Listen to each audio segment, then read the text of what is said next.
Welcome back to a new episode of Cosmic Confessions. I'm your host, Crash Lit, and today I'm super excited to be joined by a man who's got some connections to the NFL. I'm talking none other than Cosmic Chili Peppers third baseman Jackson Bonneville, but you guys might all know him as Rodgers Realm. That's right. We're talking about the guy who's been the Aaron Rodgers impersonator, guy who has met Aaron Rodgers and is trying to, help tell his story, put him in a better light. Jackson, thanks for joining me here today. Absolutely, Crash. Thanks for having me. I'm excited for what you got packed up and in store for me today. So let's get right into it then. Absolutely. Be sure to give him a follow on Instagram at Rodgers_realm, where you can see all his content, not just for not just for the Aaron Rodgers stuff, but also what he's doing with the great Cosmic Chili Peppers. So obviously, Jackson, you're best known for just your impersonation of Aaron Rodgers. And what made you a fan of him in the first place? I'm from Wisconsin, and my earliest memories of football is when he won the Super Bowl for the Packers in 2010. So the Green Bay Packers are obviously from Wisconsin, so my whole family is big Packer fans, and it just so happened that my earliest memories, that was my earliest memories, was literally him winning the Super Bowl in his third year as the starter. So I was kind of just born to be an Aaron Rodgers fan at the perfect time in the perfect place. So I mean, the connection started. I was 8 years old at that point. So literally, right when I started watching football, and even being a small fan of football, that was how it began. So the fact that he's still even playing, and I'm 23 years old, absurd. But it was just a crash of a coincidence of the perfect time, perfect place. That was the origin story. So yeah. Well, I mean, in that time, it's kind of interesting too, because obviously coming off that Super Bowl, he seemed like, at least, and this is in the eyes of the public, and I'm not trying to take away what your relationship with him or anything, but he seemed a lot more likable and way less polarizing than he is perceived today, which I think was definitely interesting. Because I think that's right around the time I got into football, and obviously was seeing him just be a total star and was just, I guess, kind of a hero for football, if you ask me. Like, what are your kind of thoughts on kind of just how he was when he started? That's 100% correct. I definitely didn't take that as a shot. He used to get all the commercials and do all the stuff and be not as polarizing or disliked, which is completely unwarranted, obviously, in my opinion. And I've done a good job of explaining why. But yeah, just crazy how everything changed.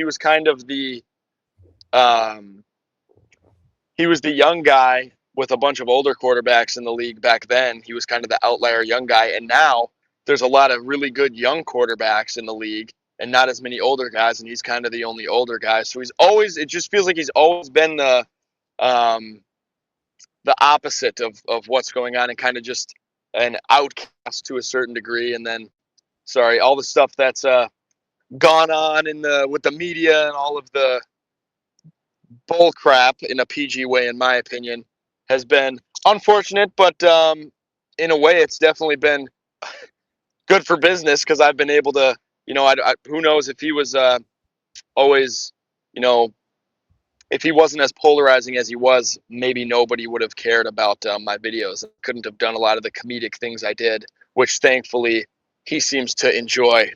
um, so yeah, unfortunate but cool. I mean, he's the perfect guy to support. I wouldn't want it any other way. In your opinion, what was the turning point that kind of made him into this be perceived as, shady character, you know, just shady, polarizing character in the NFL?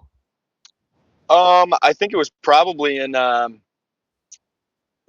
biggest thing you can point to is in 2020 when he said he was immunized, kind of implying that he was vaccinated, and then it turns out that he wasn't. And then the media just completely blew everything out of proportion at that point in time. I think there was already some things before that, just the way he is. He's kind of a confident guy. I'm the same way, just a confident guy, and wouldn't want him to be any other way. It's perfect, but that kind of definitely kickstarted things with him the media just absolutely grilling him for a complete, a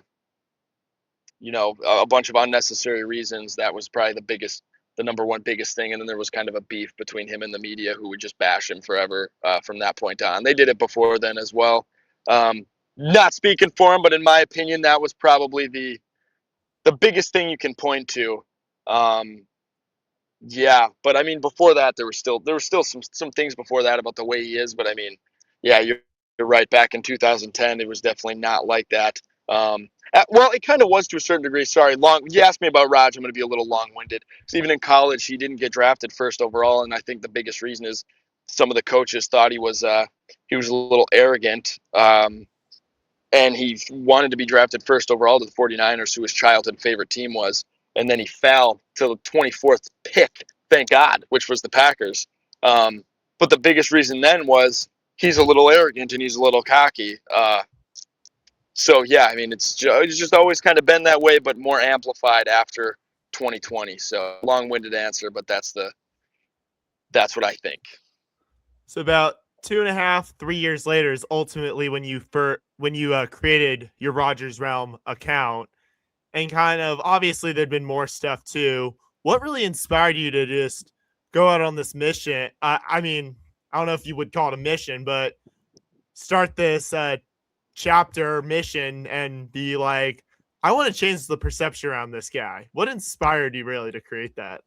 Absolutely, you can call it a mission. I'd be honored if you called it a mission. Good research. Most people say that I started the account 6 years ago, and they're way off because it was only 2 or 3 years ago. So, money research by you there. Very happy about that. Thank you. It's literally right here.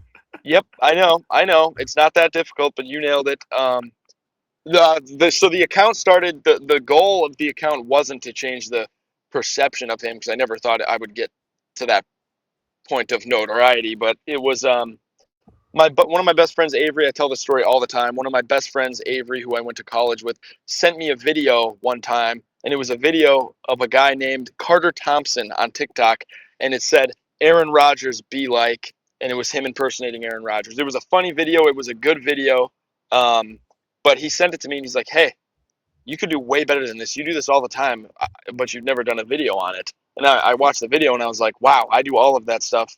And I do it better than Carter Thompson. Hilarious video. He still nailed it. But I knew I already had done all of this stuff in my free time for fun. So me and my buddies went out and made a video, Aaron Rodgers be like, and we basically completely copied Carter Thompson. And I put a couple of my own things in there. And then I did it better than him, and it blew up bigger than his did. First video got 1 million views for me. Super blessed that happened. Complete luck. But yeah, did it better than him. And then I made the video, gave full credit to Carter Thompson. I'd give him credit every time, because without him, none of this would have happened. So then after that original video blew up, it was a complete joke. I didn't expect it to do anything. It blew up, and then I had another video blow up about a week later, and I said, all right, I'm going to make the goal of this account to meet Aaron Rodgers. So that was the original mission for the first year. It was just, I want to meet Aaron Rodgers with this account. I said that in a lot of my videos. That was the goal. And then within a year to the day, it was like 360 days, I met him, and we did it. And I had 100,000 followers on TikTok, which is less than I have now. But I thought it was absurd at that point. It was absurd. A year to the day, almost, we met him. And then after that, I did a little transition into making different style football videos and different kind of skits that don't all pertain to Aaron Rodgers, which I succeeded on, and a lot of them did really well, which was good because I proved I don't need all my videos to be fully about Aaron Rodgers. But then after that year, we met him inadvertently, not intentionally. I started defending him and explaining my thoughts on why he's completely misunderstood, and the hate for him is completely unwarranted, and all this stuff. And there's a million different examples I can go into how I explain myself and how I went about that. But fast forward maybe another year and a half to this playoff series, this playoff game that he had a couple months ago, where I was there and I got to talk to him and meet with him, and that was probably one of my most viral things ever. At that point in time, it had gone from wanting to meet him to meeting him to a whole nother year to meeting him again, where I had inadvertently gotten thousands of messages of people telling me, "Hey, you've changed my perspective on Aaron Rodgers. Hey, I'm an Aaron Rodgers fan because of this guy. You've completely showed me the truth," or whatever it is. And I made a post showcasing a lot of those texts. So when I got to meet him in at that playoff game, when I got to see him again, he was basically just telling me how much he appreciated me and how how thankful he was for me, which was completely unnecessary but awesome. So I made somewhat of a difference without trying to. That's how that went about. That was never a set goal where, hey, I want to change the narrative on Aaron Rodgers. I didn't even realize that I did it until I really looked into it. And I was like, wow, I got thousands of people commenting and DMing me telling me that they like Aaron Rodgers or they understand it more because of me and how they've never actually thought about how he's not a piece of crap human and he's a great guy. He's completely misunderstood. And for some reason, I knew that from the jump and I could tell, but a lot of people couldn't. So that was never a real mission of mine, but it happened. And I am incredibly grateful that it happened. So that's another long-winded answer for you, but the truth.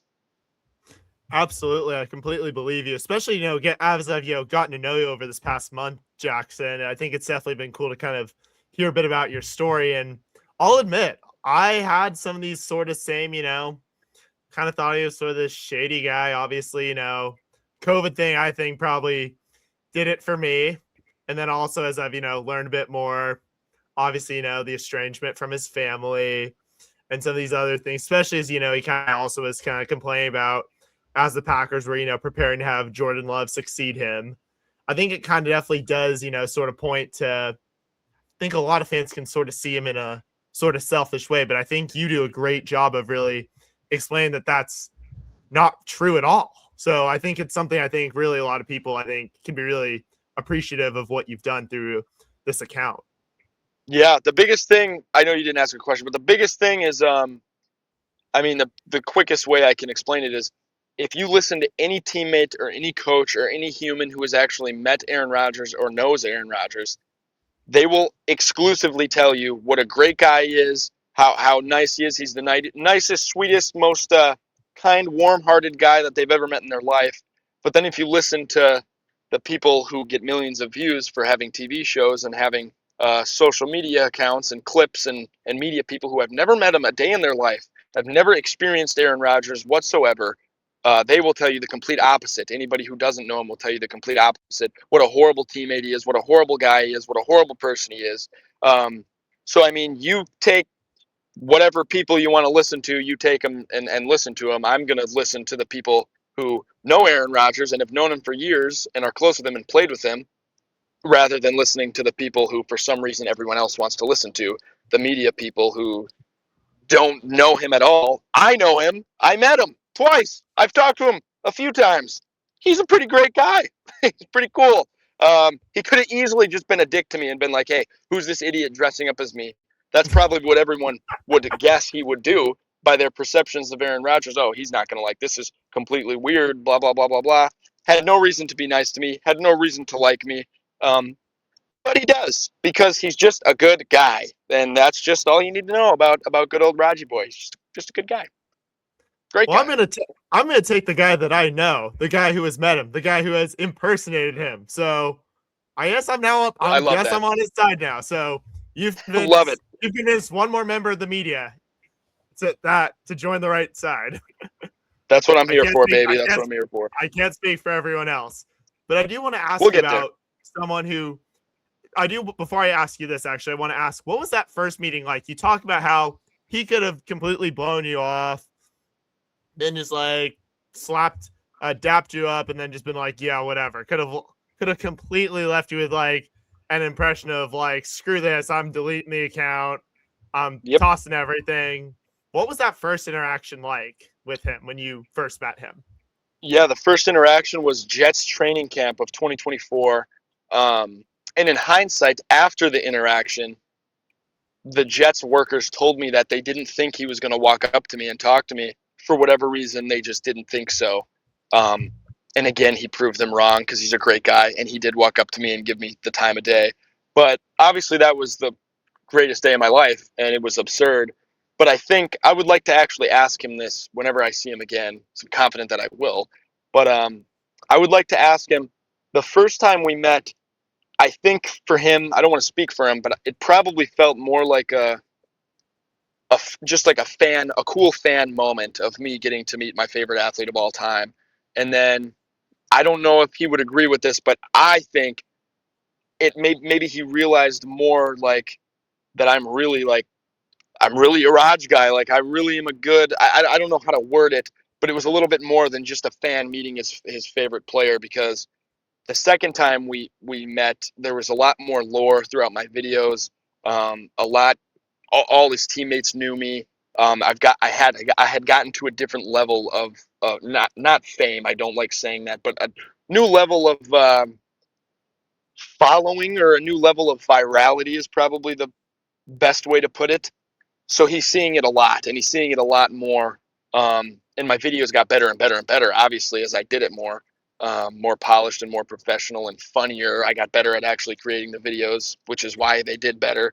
So when we met a year later, or 2 years later, whatever it was, a year later for the playoff game, it was more of a genuine interaction where he was like, "Hey, man, I really appreciate you, man. Thanks for all you've done," or whatever he said to me, and I said, "Thank you. Like you're the freaking man." And then I think something, it probably changed in some way, shape, or form, because we're kind of like, I don't know, I feel like we're kind of buddies. I've talked to him, a couple times, and I'm just glad he knows that I'm not a freak, and I'm a good just a normal guy, and I know what I'm doing could be perceived as definitely weird for some people. So I try to poke fun at myself sometimes, because I know, I have a good sense of awareness about everything that I've done. So yeah, I'd like to ask him that. I mean, it was awesome the first time, but I think the first time we met, it was more of a lighthearted, "Hey, what's up, man? I've seen the videos; they're pretty funny," and maybe we thought that was going to be it.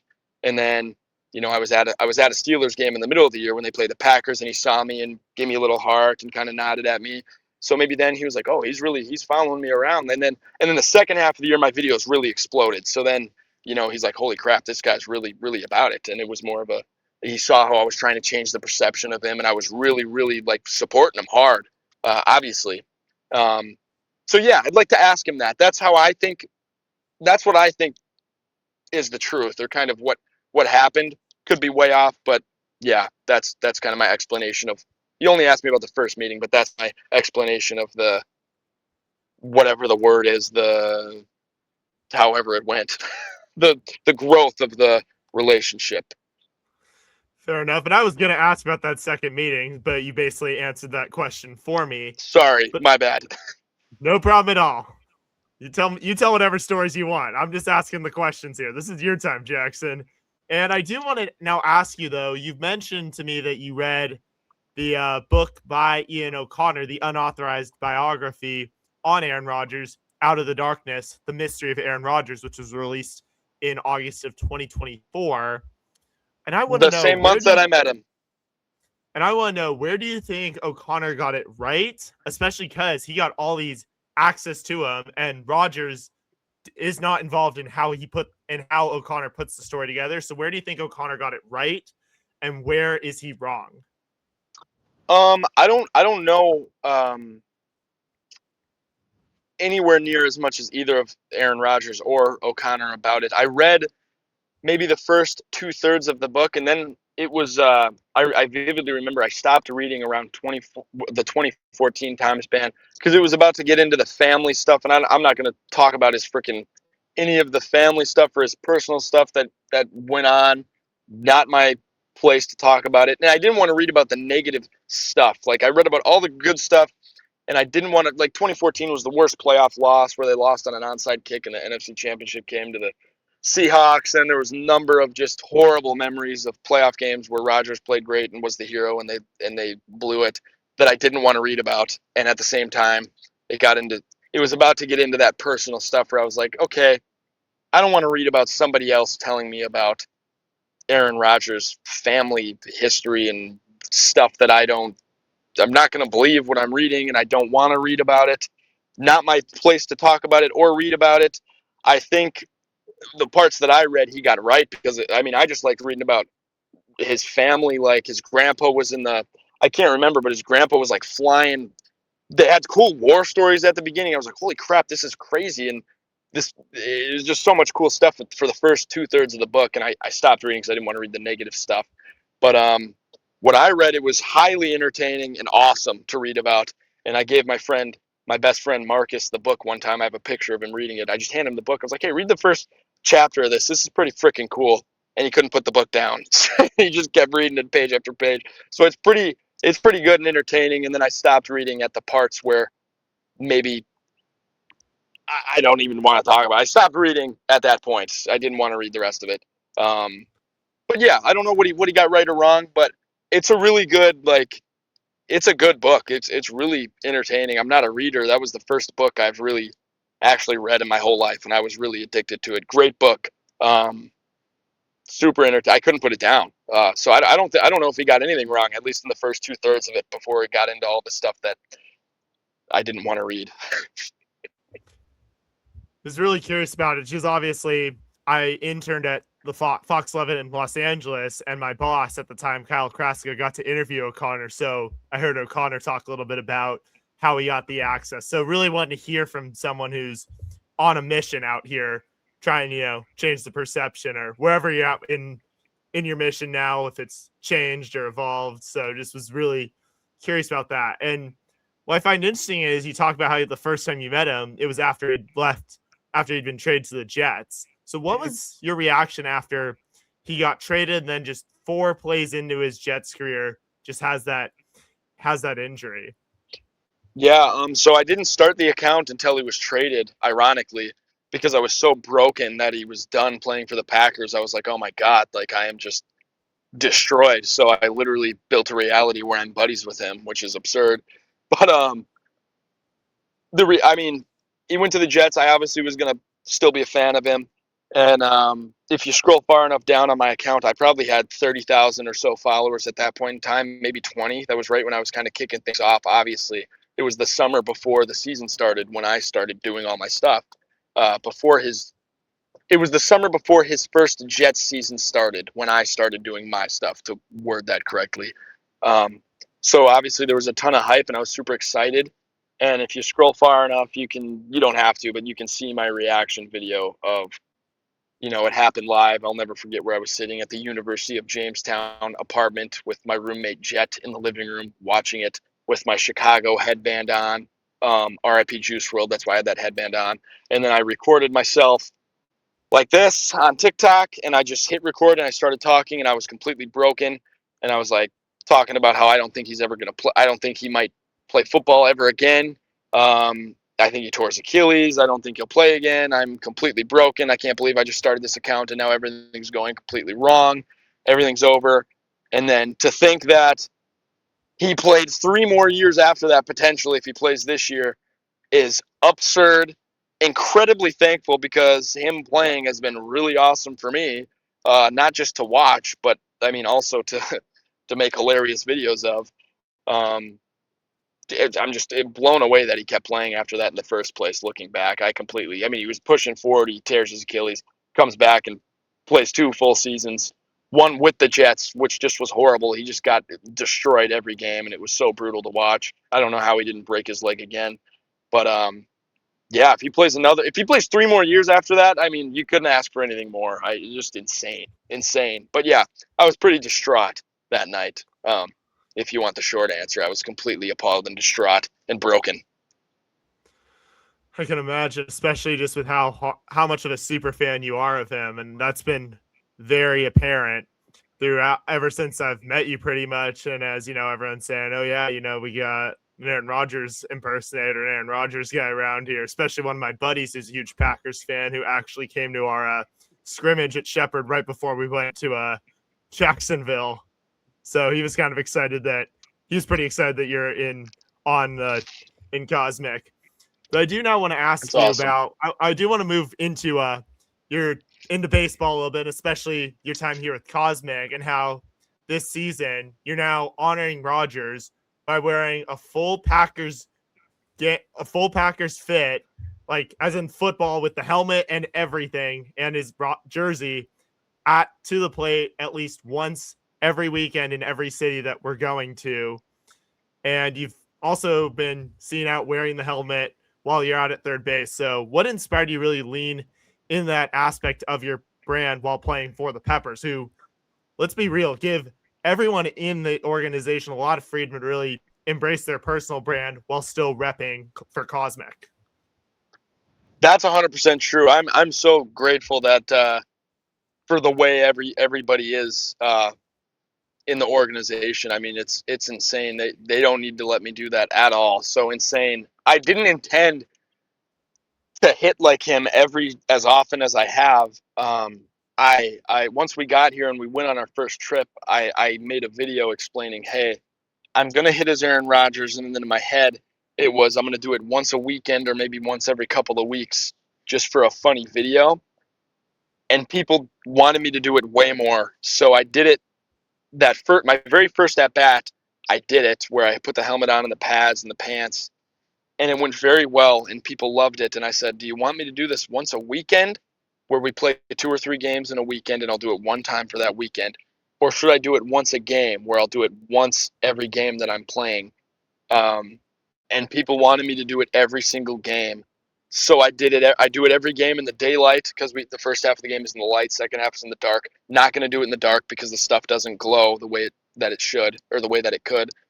So I'll do it for my first at bat in the daylight every game, and it's insane. It's awesome. I mean, it's Rodgers has seen the at bats as well, and he wants to. I mean, we want to get him to a game so he can see a Raj bomb, which is insane. I didn't expect it to do good at all. I mean, I expected it to do good, but I didn't expect it to be what it is. I didn't have an idea of making a series of, hey, this is day 1 of hitting like Raj, this is day 2, this is day 3, and I'm keeping my stats as Raj. I'm keeping all of my stats and making videos about it. That was not planned out. Just the same way the whole goal of the account wasn't planned out. It was all. I think that's why things have gone well for me, because I don't have a set plan of how I want things to go. It's just, let's just try this and see how it goes. And I'm just fully myself, and it seems to go well more times than not. So, yeah, had no goal of that. Also had no goal of wearing the helmet out to third. I think it was just one of the innings. Someone was like, I don't remember what happened. Maybe someone was like, hey, you should wear that helmet to third. I was like, can I? They're like, yeah, nobody here cares. Wear it. I was like, all right, I'll do it. So then I put it on, and it was awesome. And I'm at third, and the fans, there's probably fans out there who come to the game, and they're like, look at that guy at third. He's got a freaking football helmet on. I'm just sitting there with my football helmet on.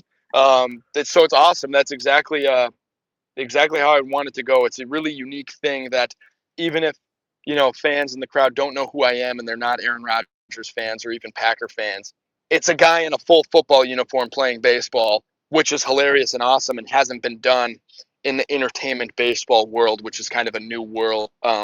And there's a lot of cool things that have happened in the entertainment baseball world, cool bits and cool things and crazy things that you never would have thought are possible. But this isn't one of them. Nobody's done it before. So be the first one, whether you're a Rodgers guy or not a Rodgers guy or a football fan or whatever, it's entertaining and it's something that you've never seen before. So yeah, that's the synopsis of how that all came to light, and I'm going to keep doing it once a game. And if I get that Raj bomb, if I hit a bomb as Aaron Rodgers, it's very hard to hit in the pads. If I do, it's going to break. It's going to break the internet. So I got to make it happen. Do you have, by chance, your stats on you right now of how you've done as Raj? You don't have to give all of them, Yep. but if you just have, let's see what you got. I've done 5 at bats. My first at bat, it was 2 of my bats have been during chaos, during the 3 minutes of chaos, which if somebody listening to this doesn't know what that is, wherever you hit the ball, it's fair. It doesn't matter. You have to run. So 2 of my at bats have been during that. The first at bat I ever had, I hit a bloop over first base, and I got on first. Then I got thrown out trying to make it a double. And then I had it was a weird double play as well because the guy in front of me got thrown out. It was a double play. Then my second at bat, I smashed one up the middle, but the guy was stealing second, so the shortstop was covering second. Hit it right to him. Would have been my first hit as Raj. He caught it and then tagged the runner for another double play. So I was 0 for 2 with 2 double plays. Then I flew out. I've flown, and then I lined out my last at bat. I'm 1 for 5, and the one hit I got was during chaos where I was facing Nolan McCabe, throwing 94. No, not Nolan McCabe. I was facing McCabe Johnson, who's 6'6" and throws 95 miles an hour. And it was during chaos, so all I had to do was put the bat on the ball, and it was fair. swung and missed twice. Then I fouled one back to the screen, forgot I had to run, but then I started running and I ended up getting to second out of that. So that was the only hit I've gotten. I'm counting it as a hit because it's really hard to hit the ball. And then in my most recent at bats, hit a line drive to left field and lined out again. So I've lined out twice as Aaron Rodgers, hit into 2 double plays, haven't struck out, which is awesome, and I've got the one base hit where I fouled a 95-mile-an-hour fastball back in full pads, which I'm counting as a hit. 1 for 5. I scored 1 run, and I think I have an RBI on that double that I hit. I think I have an RBI. I'm counting it as an RBI at least. So that's the stats. 1 for 5 is Raj. Could easily be 3 for 5 though, because I've got 2 really well hit balls that what's the word here? That resulted in outs. 1 How for 5. often? And then how often do you do a BP in the Rodgers gear? And does that help you at all with your training for that to try to hit that Raj bomb? It doesn't. It doesn't help. I try it. I don't think it helps. Maybe subconsciously it does help actually hitting like that. But I try to do, if we're hitting on the field, for some reason I only do it when we're on the field. When we're hitting on the field for a practice or before a game, we'll get 3 or 4 rounds, and I'll make it my last round of like 5 or 6 swings. I'll go in the pads and helmet, and I won't have the jersey on. I'll just put the pads on so I can feel it, and put the helmet on so I can get the full feeling of what it's going to be like. And my rounds are usually piss poor. They're usually really bad. It's just hard to, after taking normal rounds, it's just hard to make the adjustment with these pads on. They pinch me and it hurts, and I can't get my bat where I want it, and I hit myself in the helmet. So it's difficult. The only thing that's really helped is getting in the box against a real pitcher and making adjustments, making the adjustments that I need to make. Like it's really easy for me to swing way down like this with all the pads on. For some reason, I'll miss under the ball and I'll flare a lot of things over the first baseman in foul territory. And I didn't really realize that until I got a couple of at-bats under my belt. I was like, hey, I'm missing them like this. So I really need to try to swing above the ball. No matter how hard the guy's throwing, I need to try to swing above the ball because I'm going to miss low in the pads. So I try to swing a bit, and 5 at-bats in, I think I've kind of made the adjustment. Thankfully, a lot of the pitchers aren't trying to genuinely blow my doors off because they could strike me out probably every time if they wanted to. They know the bit, and they know that if the ball's in play as Raj, it's going to be better. It's really difficult to hit the ball like that. So yeah, no, it didn't. Hitting BP, I haven't felt a real help, but I'm going to keep doing it because it's not making it more difficult, that's for sure. So I might as well keep doing it. But in-game at-bats and reps, I think, has been the only thing that's really helped me. And actually watching the video back has also helped as well. I can see, wow, when I have the pads on, I really, really lunge forward at the ball at bat for some reason. I just completely crash forward, no pun intended. There's a lot of things that I do wrong in my swing when I have the pads on. So the in-game stuff is the only way I've noticed it. So another long-winded answer, but that's the explanation. For sure. And you mentioned earlier that you are hoping to get Aaron Rodgers out to one of the Cosmic Games. Do you have any sort of idea of when that would be, or can you not exactly promise anything right now to fans? Have no idea when it would be, but I do know that he knows what I'm doing, and he knows what's going on, and I have reason to believe that he would like to come watch a Cosmic Game sometime. Definitely not obligated to. He's got to be one of the busier humans on planet Earth. Not going to hold any type of grudge if he never talks to me again or comes to a game. Don't care. I would care. Wouldn't personally care, though. But I think he would like to come to a game. And if I had to bet right now, and you said, do you think Aaron Rodgers will come to a game or not? I would bet yes, but he's also not obligated to, and I'm not going to be distraught if he doesn't. But I think he will, because he's proven that he'll go above and beyond multiple times. Because when I was at the playoff game, my dad, who I love very much, and my grandma, who I also love very much, both said that they didn't think he would come up to me because it was a huge playoff game. I don't think Rodgers will come up to you. He's going to be too locked in. Proved him wrong, walked up to me. When I met him in New York, the worker said, we don't think he's going to come up to you. We didn't think he knew who you were. He did. He walked up to me, knew who I was, loved me. We had a great talk, signed my jersey, wrote me a letter, personal letter on my jersey, and signed it. Went above and beyond, proved them wrong. That's 2 separate times he did it. Didn't think he would remember me. And then I went to the game when they played the Packers, and he waved at me and drew me a heart, made a heart, and pointed at me and did a play action. So he did remember me. That's 3 separate occasions that he's proven me or my family wrong or his own workers wrong. So I have every single reason to believe that he will prove more people wrong and come to a Cosmic Baseball game. But I will not be heartbroken if he doesn't. He's not obligated to, but I bet you he will. I think I'd bet yes, given everything you've told me and the fact that you just, especially since I've known you, I've started to rethink how I've thought of him. Because like I said, I kind of bought into like this shady guy who doesn't talk to his family and doesn't want to get a shot. I mean, I don't want to get into a COVID discussion here, but still, optics of it weren't great for sure with how that played out. But I'm going to bet yes, and then I'm going to take that bet with you, and I think he'll show up at some point. So we don't know when, but we hope it happens. We do. We do. Now, Jackson, before I let you go, I do want to ask you a couple of final questions. What's the best advice that you've ever received? My dad's got 3 rules for life, and he reminds me of them often. One of them is to meet people and talk to people. And I think that is probably up there for the best advice I've gotten. Because the amount of cool things that I've been able to do in my life, a lot of them have been a result of reaching out to people, engaging with people, talking to people who I might not otherwise talk to. And another one of his rules is drive safe. So that's another good piece of advice. Drive slow and drive safe. That's another one of his rules. Completely 2 different lanes of advice there. Yeah, I'd say that probably. There's been a lot of just absurdly cool things. There's been jobs that I've gotten before any of the Rodgers stuff where I really liked my job, and I would have never gotten the job if I didn't just go talk to this one person at a baseball game. There's an infinite amount of examples of cool things happening just because I met somebody or talked to somebody or texted somebody or reached out to somebody. Definitely, you'd be surprised of the opportunities you can create for yourself in just reaching out to people and meeting people and building connections. I'd say that's probably the biggest advice, and the other best advice is just to work hard. Tough people win, baby. That's my football coach too. Another good one. For sure, and I know a lot of our conversation today here on Cosmic Confessions focused a lot on just your fandom of Aaron Rodgers and the mission that you're on.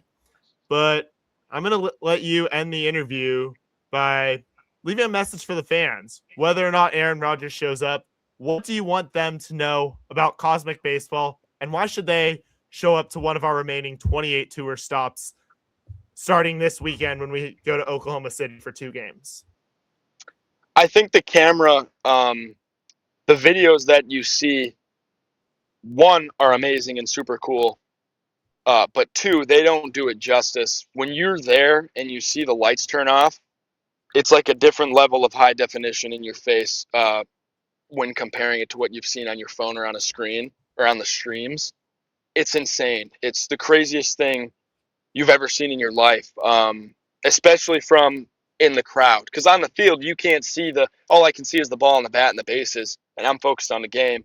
But when when you're up there and you look down and you see everybody and everything that's going on, it's just absurd. It's you can see everything clearly on the video. Sometimes it doesn't really look like you could see everything clearly if you were there. It's the craziest thing you've ever seen in your life. It's loud. There's adrenaline. It's a party. It's a great time. I'm super thankful to be a part of it. All my teammates and coaches, they're all just great people. All the workers are amazing. It's such a positive thing. There's a lot of freedom to do what you want. There's a lot of problem solvers rather than problem starters, which is amazing.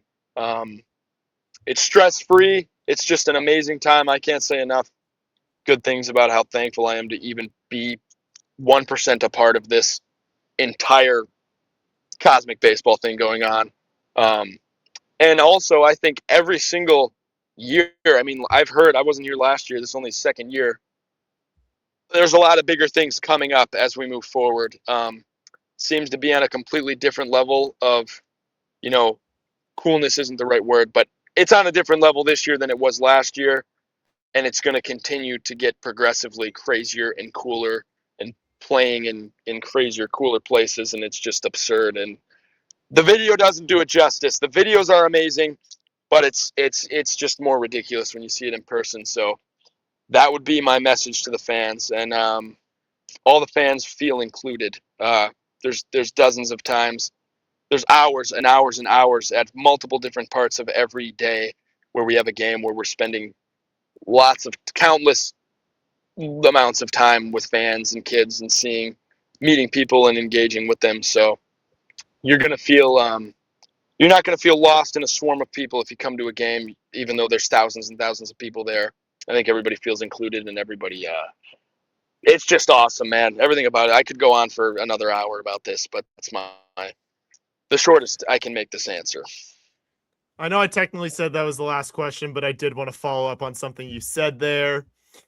You talk about just it being rewarding. Can you talk about what it's like for you to get to engage and meet all those fans, sign all those autographs, whether it's during the block party, when you get a moment during the games, or especially after the game when we all return back out to the block party site?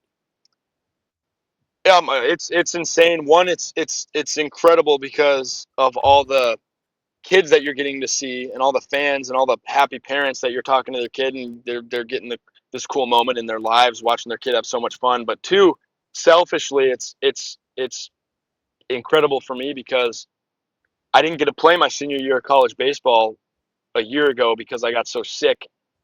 Actually, the first time I met Aaron Rodgers is when I got sick when I was in New York, and I almost died, and I lost 60 pounds, and I thought I was never gonna, I never graduated college because of my sickness. And I thought I was done playing because I didn't play my senior year. I was going to maybe go to a different school and play my senior year somewhere. But just the fact that I somehow got to keep playing a year later, and it is so perfect for me personally. It's like the storm of just perfectness. I can't even believe that I'm here doing this, but thankful to even be playing the game at all since I almost died a year and a half ago. And then on top of that, for it to be this much cooler than just normal baseball makes it even better. So everything that could be perfect is perfect. So it's just crazy is the simplest word I can use.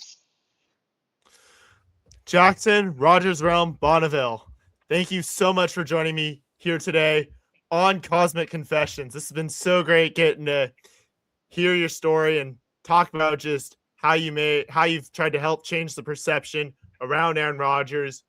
You've helped convince one more person, even especially through this 45 minutes that we've had together today. So I really appreciate you taking the time. Thanks for having me, man. That's what I'm here for. Super fun. You did some good research, man. That was money. That was good. Appreciate that. And that's going to do it for us here on Cosmic Confessions. We'll see y'all in the next episode. Big thanks to Jackson. We'll see y'all next time. Go Cosmic. Hope to see you on tour.